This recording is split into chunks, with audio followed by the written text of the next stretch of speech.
మరిన్ని interesting movie updates ని ఇప్పుడు బ్రీఫ్ గా చూద్దాం. అల్లు అర్జున్, సుకుమార్, దేవిశ్రీ అంతా ఇప్పుడు పారాగ్వేలో సందడి చేస్తున్నారు. షూటింగ్ బంద్ అయినా మ్యూజిక్ సిట్టింగ్స్ కోసం సౌత్ అమెరికాలో హల్చల్ చేస్తున్నారు.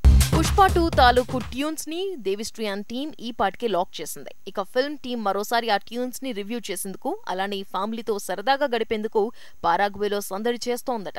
సెప్టెంబర్లోగా నిర్మాతల బంద్ నిర్ణయం మారొచ్చంటున్నారు.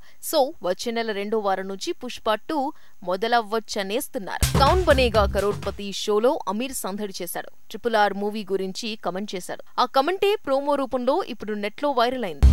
కింగ్ నాగార్జునతో ప్రవీణ్ సత్తారు తీసిన మూవీ ది గోస్ట్. ఈ సినిమా షూటింగ్ పూర్తయింది. ప్యాచ్ వర్క్ మాత్రమే పెండింగ్ అని తెలుస్తోంది. దసరా స్పెషల్ గా అక్టోబర్ 5కి రాబోతోంది ఈ సినిమా. కళ్యాణ్ రామ్ చాలా కాలం తర్వాత బ్లాక్ బస్టర్ సొంతం చేసుకున్నాడు. బింబిసారా మూవీ వరల్డ్ వైడ్ గా బాక్సాఫీస్ ని కుదిపేస్తోంది. ఇక ఈ సినిమా 7 వారాల వరకు ఓటీటీలో టెలికాస్ట్ కాదని ఫిల్మ్ టీమ్ తేల్చేసింది. Tamil movie oh my Kadavule తెలుగులో ఓరి దేవుడా పేరుతో రీమేక్ అవుతోంది. విశ్వక్ సేన్ హీరోగా తెరకెక్కే ఈ సినిమాలో దేవుడి పాత్రలో వేయబోతున్నాడట వెంకీ. ఈ సినిమా కోసం 5 రోజుల కాల్ షీట్స్ ఇచ్చాడట ఈ విక్టరీ స్టార్.